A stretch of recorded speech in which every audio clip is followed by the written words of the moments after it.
1 year ago, I made a decision.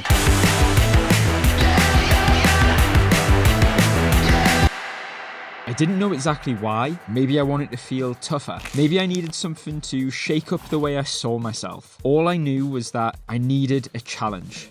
Something real, something I couldn't fake my way through. So naturally, I chose one of the most demanding sports I could find. I picked Muay Thai. Brutal, precise, demanding. It didn't care that I was scared or clueless. It just asked one thing: show up. I wanted to know if I really gave it everything, what could I become? This isn't a highlight reel. This isn't a look how good I got video. It's about what happens when you pick something hard and refuse to walk away. People think Muay Thai is just about fighting. Elbows, knees, punches, kicks. It's pretty violent, but that's only part of it. It's called the art of 8 limbs, and in Thailand, it's deeply cultural. It's tradition, it's rhythm, it's spiritual, it's a way of life. Here in the West, most people struggle to even pronounce it properly. Do you know which combat sport I train in? Muay Thai. Muay Thai, maybe? Have you been doing kickboxing for quite a long time, haven't you? Yeah. I thought Muay Thai would be tough, but I didn't realise how tough. It wasn't just the punches or the physicality, it was the pace, the pressure, the constant learning curve. The fact that I could walk in feeling fine and just leave questioning everything. I was used to workouts, but this was something else. This was about flow, timing, form, and a kind of focus I'd never really trained before. I wasn't just training my body, I was training my brain. And honestly, at first, neither my body or brain were up to the job. It didn't take long for the self-doubt to creep in. 1 minute I'd be in a combo, flowing, focused, and the next I was in my own head. You miss a shot, stumble on a step, and suddenly it's not just a mistake. Your brain turns it into a personal failure. If you're anything like me, your instinct will be to freeze, overthink, apologize constantly. Sorry. I used to think saying sorry was a sign of respect. But actually, in hindsight, it's because I didn't trust myself yet. My coach, Callum, saw it all straight away. He was 21 when I met him, ranked number 7 or 8 in the UK for his weight class, a professional fighter with more composure than someone twice his age. But more than that, he knew how to teach. Patient, focused, zero ego. He taught me that mistakes are part of the flow. You miss a beat, breathe, keep going. And breathing, actual breathing, was another thing I had to relearn. I'd hold my breath when things got hard. So honestly, it was no wonder I felt nauseous in every session. And all of this was going to take time, effort, and patience, and showing up, even when I felt like an imposter. It wasn't just about how hard I could push, it was about how well I could stay with discomfort. Keep going, learn, get better, even if it was slow, even if nobody noticed but me. Between month 6 and 9, I started wrestling with something I hadn't really admitted to myself yet. I didn't know if I could keep going. I wasn't telling anyone directly, but I was dropping hints.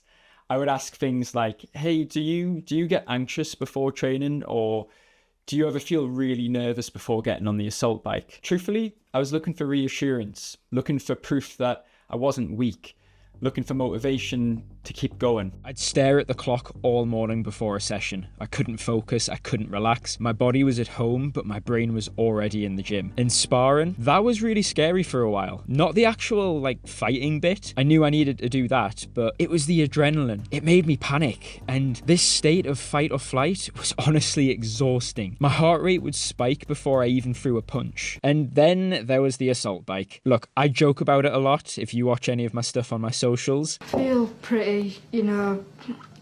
awful inside, but just hearing the words assault bike makes my stomach actually drop. It might sound quite silly to some of you, but I hate feeling nauseous, and that bike is literally a one-way ticket to that place. Thing is, all this pressure I was putting on myself, it started to show. My recovery was dropping. My sleep quality tanked. I was waking up with red whoop scores more often than not. I wasn't recovering well because mentally, I wasn't letting myself. I was stuck in this loop, stress before training, dread during, and poor recovery after. It honestly felt endless, and I didn't know what was wrong with me. There were times I'd just sit there and think, maybe I'm not cut out for this. The fitness, the fear, the constant pressure, it felt like it was piling up, like Muay Thai was becoming more stress than it was worth. But the weird thing is, I didn't stop showing up.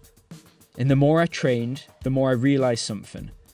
The fear didn't go away, but I was learning to fight through it. My coach picked up on this vibe. He could tell I was in my head, so he made 2 small changes that made a massive difference. He added more play sparring and added more structure to the way I trained. We slowed things down, took the pressure off, and suddenly I wasn't just surviving the session, I was learning again, smiling again. Each session had a focus. I was mentally prepared. I knew what was coming on those days, and I was at peace with that. For me, structure is a really helpful thing mentally. Muay Thai didn't get easier, and it wasn't ever going to. That was something I needed to realise and learn to accept. But I got better at managing it, better at managing me. Fighters aren't fearless, but they're really good at showing up despite being scared, again and again and again. I used to think getting better meant feeling fearless, that the goal was to walk in confident, stay composed, and never let the pressure get to me. But real progress, it didn't look like that. It looked like still showing up, even if I was scared, even if I was tired, even if I wasn't sure I could do it that day. I stopped chasing perfect and started building consistent. Instead of asking, what if I mess up today? I started asking, what do I want to focus on? One small thing. Sometimes that was just my footwork. Other days it was remembering to breathe or keeping my composure after taking a shot. I stopped trying to be everywhere at once and started actually being present in the session. And that's when the work really started paying off. One day I noticed something. Pad work had gotten harder, not because I was making more mistakes, but because I wasn't. I was flowing longer, holding the rhythm, doing more because I wasn't interrupting myself. In sparring, I wasn't just reacting, I was flowing, trying new things, even enjoying it. It was the moment I realised I didn't have to feel ready to train. I just had to show up, to trust myself. I'd find my rhythm. Play sparring with my coach has been one of the biggest teachers. It's not about going hard, it's about learning, exploring, adapting. Sometimes it's really quiet, we're really focused. Other times, we'll have a laugh. Something genuinely strange always happens in sparring. He'll ask questions in between rounds like, did you notice anything different there? He doesn't spoon feed me the answers, he wants me to figure it out for myself. And I love learning that way. I started setting mini goals in sparring, usually around defense, because that's kind of where I'm weakest. And it stopped being about winning and started being about understanding. I started running little checklists in my head when rounds got tough. Am I breathing? Am I moving after my shots? Am I getting stuck in patterns? These questions helped me stay present instead of spiraling. And I started to trust myself, trust my training, trust the process. Even when I had a bad day, I didn't beat myself up anymore. Bad days happen. I've had enough of them to know that. And they even happen to my coach. And I must admit, I do land a few extra shots on him when he's feeling a little bit off. Just saying, I do appreciate those days. Just to be crystal clear, my anxiety didn't disappear. The workouts didn't get easier. They got much, much harder. Sparring still made my heart race, but I wasn't panicking anymore. I was breathing. And for the first time, I felt like I belonged there.